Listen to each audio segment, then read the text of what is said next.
Hi. ஆடி மாதம் பிறந்துடுச்சு.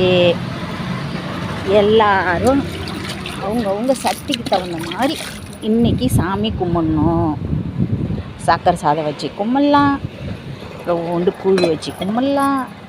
என்கிட்ட எதுவுமே இல்லைன்னாலும் கற்பூரம் வாங்கி அவளுக்கல்ல பொறி வச்சு கூட நீங்கள் கும்பிட்லாம். உங்கள் இஷ்டம்தான். ஒரு கிளாஸு பால் ஆற்றி வச்சு கூட நீங்கள் கும்பிட்லாம். அதுவும் உங்கள் இஷ்டம்தான். புரிஞ்சுதா? இதில் ஏதோ ஒரு அந்த அம்பாளுக்கு ஒரு நெய்வேத்தியம் வச்சு நீங்கள் கும்பிட்டுடணும்.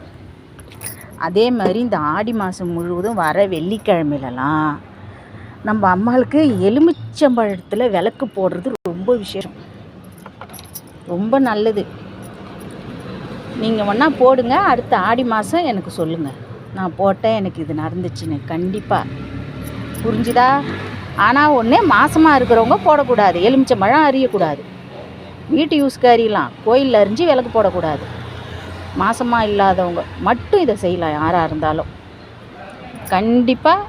ராகுகாலம், யமகண்டம் இதெல்லாம் கணக்கு இல்லை. வெள்ளிக்கிழமை பொழுதுக்க கூட நீங்கள் போயிட்டு அம்மாளுக்கு எலுமிச்சம்பழத்தாலும் விளக்கு போட்டுட்டு வர்றது அவ்வளோ நல்லது. நீங்கள் ஒன்றா இந்த ஆடி மாதம் 5 வெள்ளிக்கிழமையும் போட்டு பாருங்கள்.